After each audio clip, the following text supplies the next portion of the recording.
everybody, Gina DeLuca here. Okay, I'm a little bit obsessed with these rose pours. This one isn't necessarily going to be a rose cloud pour because I'm not using satin enamels. I'm using all metallic paints. I'm kind of hoping for those typical Boulder cells that I get. And I'm using colors that will make it look like a succulent, some kind of succulent. I don't know succulent names, but these are the colors that I'm using. So these are all custom blended colors. The colors that I'm working with are Liquitex Basics in Phthalo Blue and Phthalo Green. This is my base coat slash background. It is mostly green, a little bit of blue. It only takes a little bit of blue to kind of change the color. That blue is very, very strong.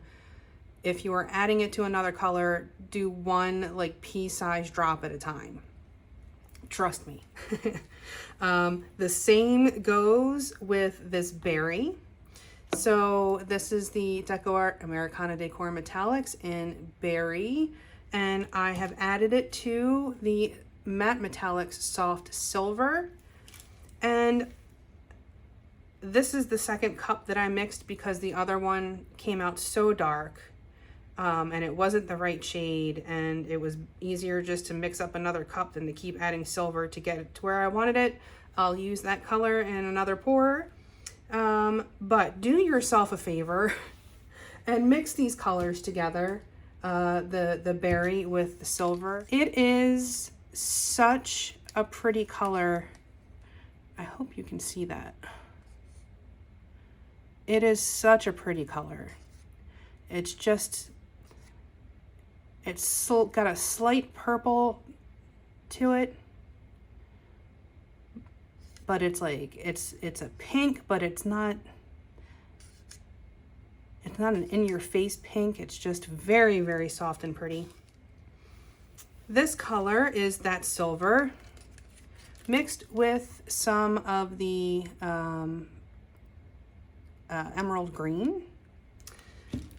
And again, it was like a drop. So I actually mixed this one first.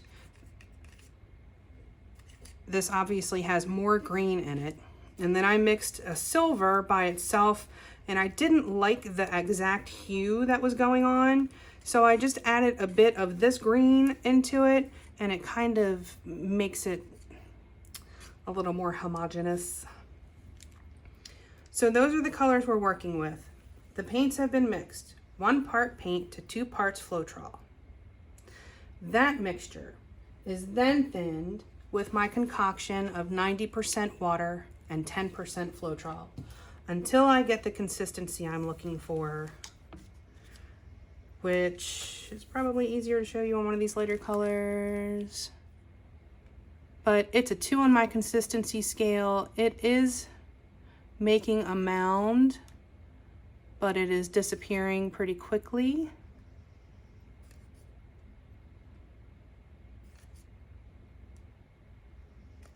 So that's what we're working with today, and hopefully it comes out groovy. Before we get started, have you seen the Fluid Art inspiration cards? If you have, you can fast forward about a minute, but if you have not, what we have are 52 cards. There are 42 technique cards, and each technique card has an associated video here on YouTube that gives you all the information that you need, the exact paint brands, color, consistency, the recipe, the pouring medium, all that stuff, and of course how to do it. So we have that is the picture of the particular painting in that video. This box here contains a tip for that particular technique, and here at the bottom we have the color palette that was used in that particular painting. And then these 2 boxes are designed to go together as the basis of a 2-color palette. You can use just those 2 colors, or you can build off of those colors.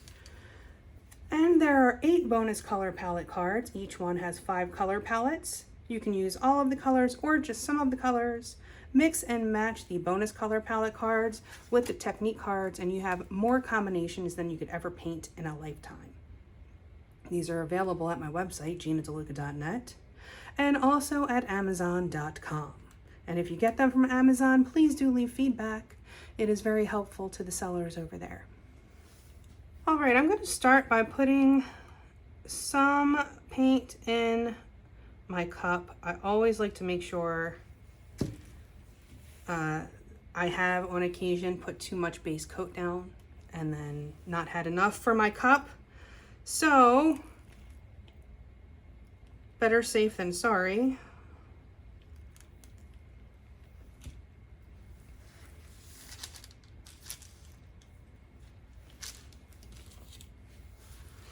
And you'll see I've already covered my edges here.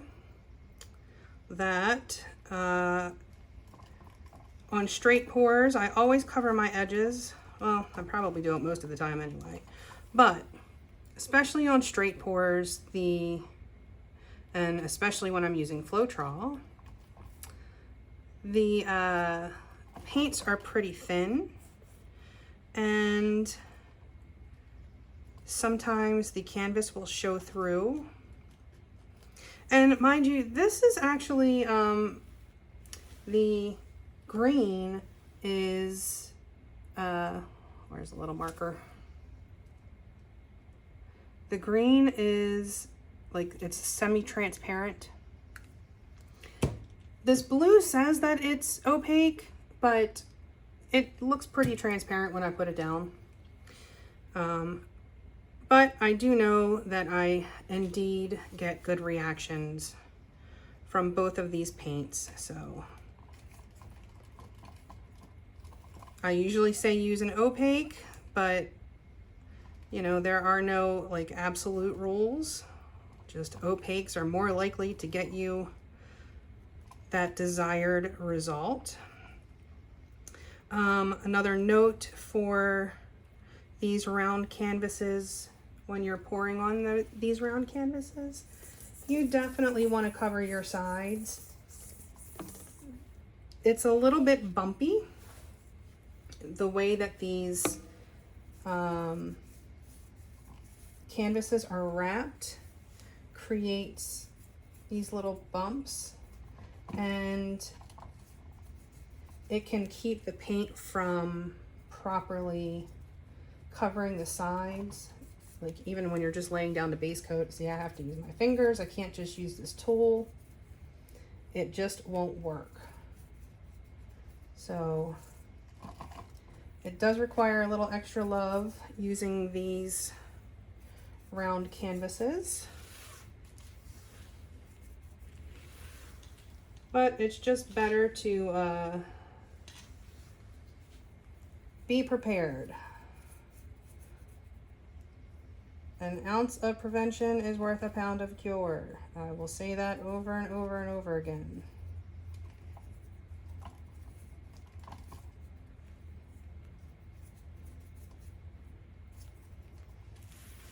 Better to be overcautious than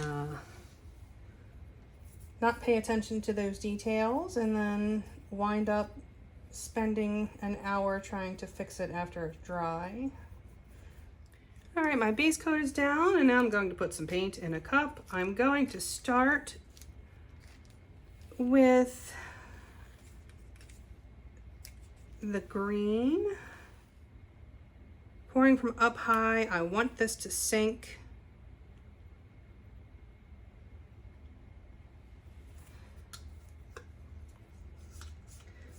I know that's an intimidating move. You probably can't see exactly how high I'm holding up that cup, but it's pretty darn high. But I used to be a bartender, so that feels kind of normal to me. Always check your consistency before pouring. The sauce may thicken upon standing. And now I'm going for that silver with the touch of green.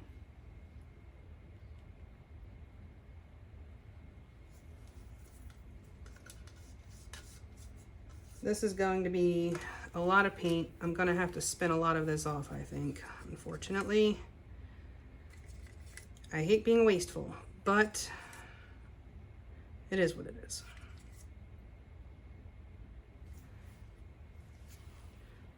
Now for the pink.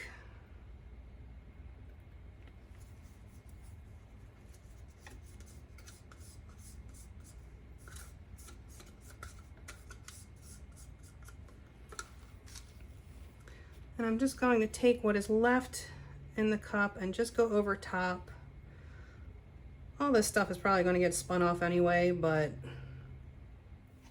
I just want to give it the most opportunity possible to sell, and that means giving it the paint that it needs to react with. So if my cell makers are sitting on top already, then they can't make a cell. Okay, so let me just remind myself what I'm doing. Okay, try to hold it this way so you could see it, but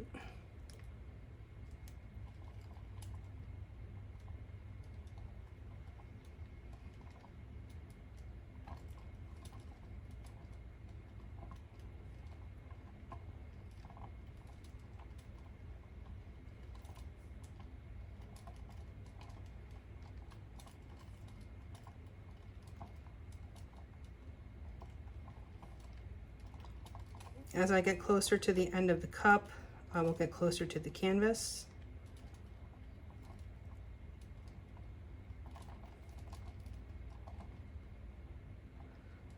My hand's a little bit twitchy today.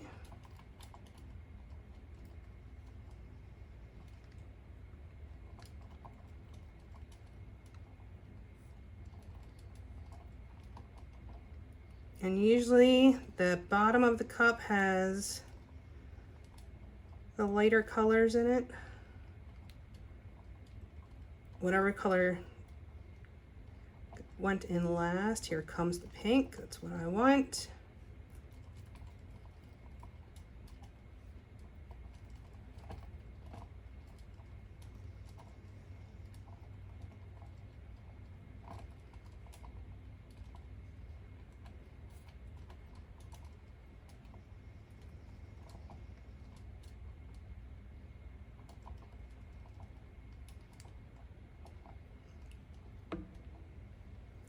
Oh my goodness, I'm very twitchy today. And then I'm going to change direction.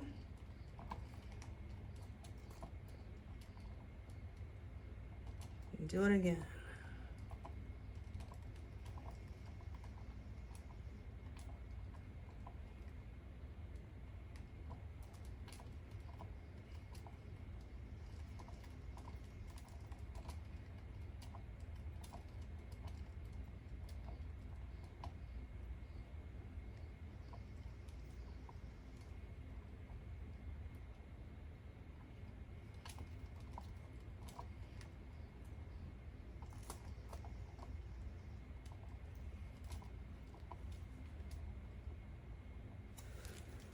Ooh, okay.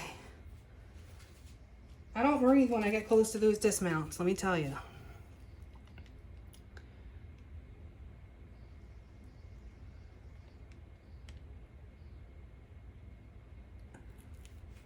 Just the tiniest little adjustment there, tiny. I'm not gonna mess with it. I fiddled too much last time. Okay. Whew. All right, well, color-wise, I like what's going on.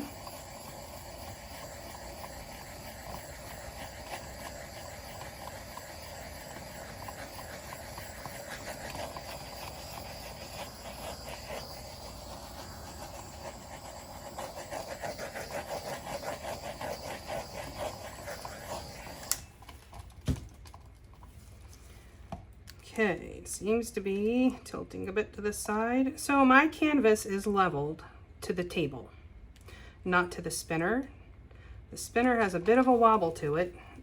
That's why when I'm pouring, it's leaning to one side more. As long as my center is centered, this will all get spun out and hopefully kind of straighten itself out.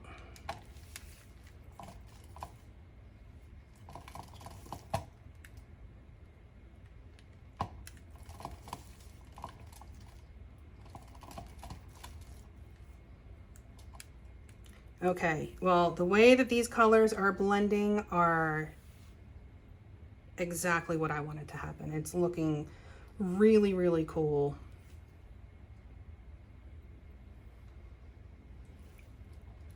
This is going to look super cool when it's spun out.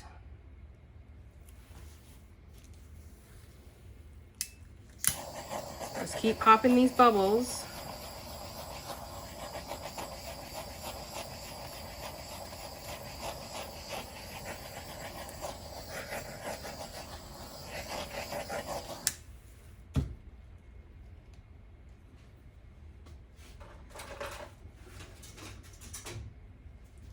Get the schmutz as soon as you see it. Yeah, that's a lot of paint on this canvas. Oh boy, okay.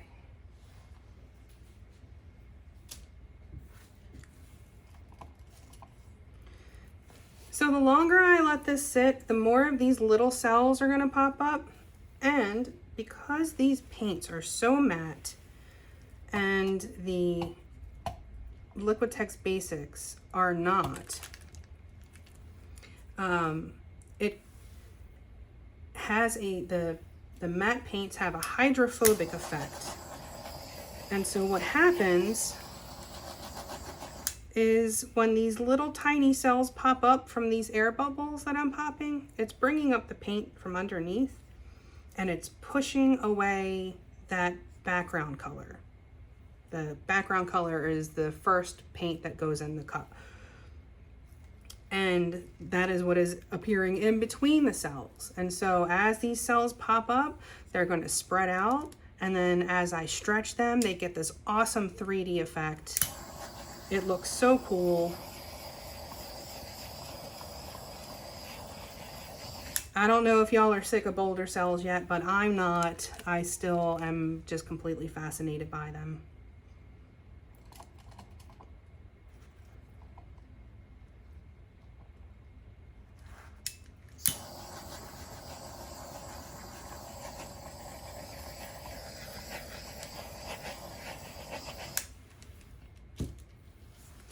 So if you want those big juicy Boulder cells, patience is paramount.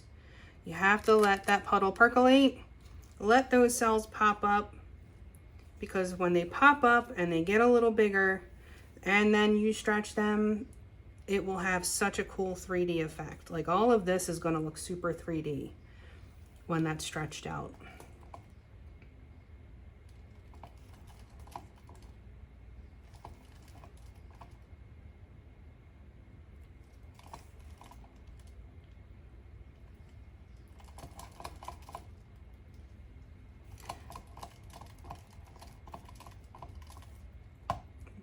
Again, trying to adjust my center to make sure it's center.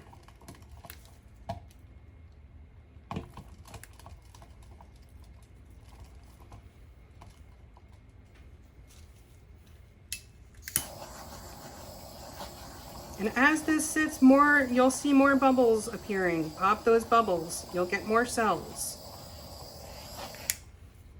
If you're doing everything exactly the same, you're using the exact same paints and Floetrol and doing everything the same, and you're not getting cells, either you need to go thinner,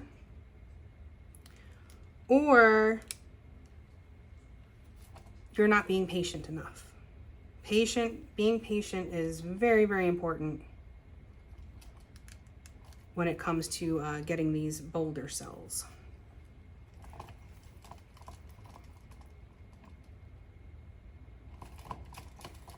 All right.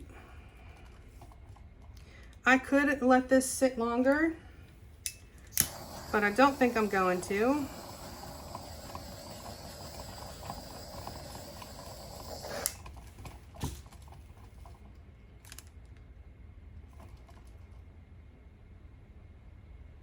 Because I actually think that this is, all of this is, this outer edge here is probably going to wind up getting spun off, so. Okay. Let's do this.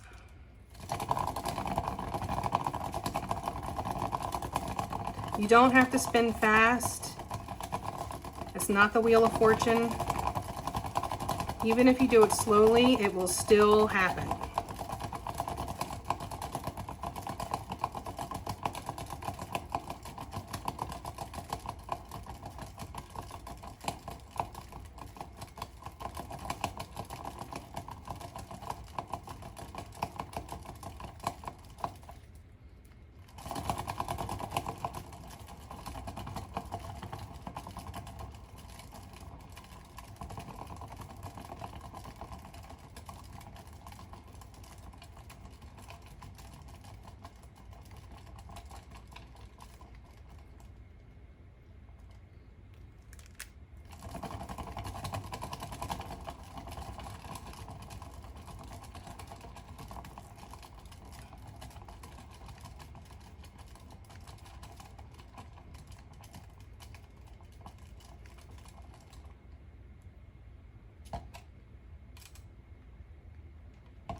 Okay. I think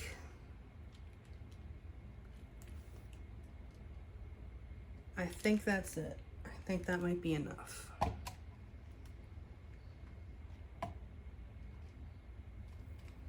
All right, so I am going to let this sit and do what it's going to do. I will probably be getting a whole lot more of these pop-up cells, filling in all these gaps here, and it's going to look like some kind of very strange succulent. Now, I could just pull up before this center thing happens, and it would still be a very cool effect. And maybe I'll do that next time. But I'm kind of digging having this little rondelle Fibonacci job going on inside there. Kind of looks like a rose, sort of. But, all right. I'm going to let this sit. I'm going to clean up, and I will bring you in for a close-up. Back in a few. Okay, here it is. Satchmo has the zoomies. And this came out looking a lot like an opal. But these colors just blended together so beautifully. It's hard to really get a good shot of the sparkle.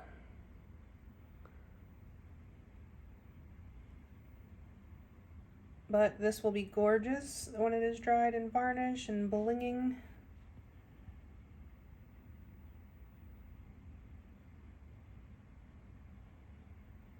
Awesome boulder cell action.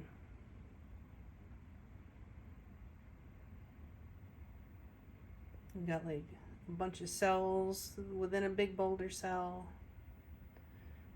Just how 3D that is. So cool. We have the center.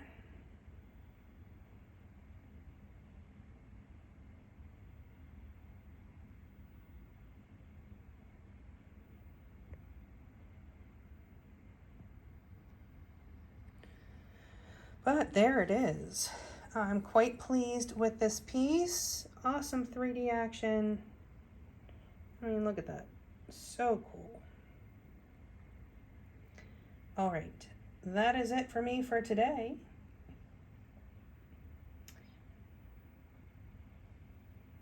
I hope you enjoyed. I hope you learned something. Please do like, share, and subscribe and all that good stuff. Do check out the description box below for links to my PayPal tip jar if you feel so inclined. My affiliate links where you can get yourself a 20% off coupon for these wonderful DecoArt paints that make these magical boulder cells. Also, you'll find my other affiliate links, Amazon and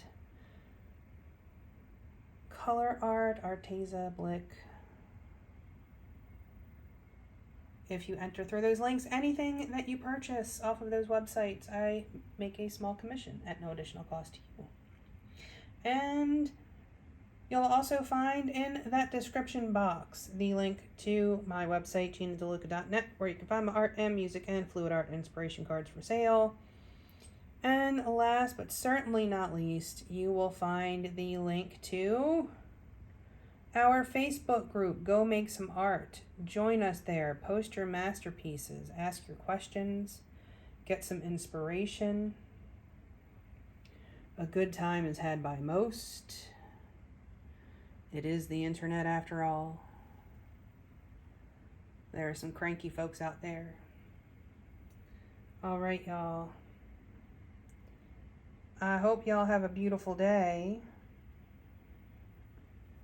Now go make some art.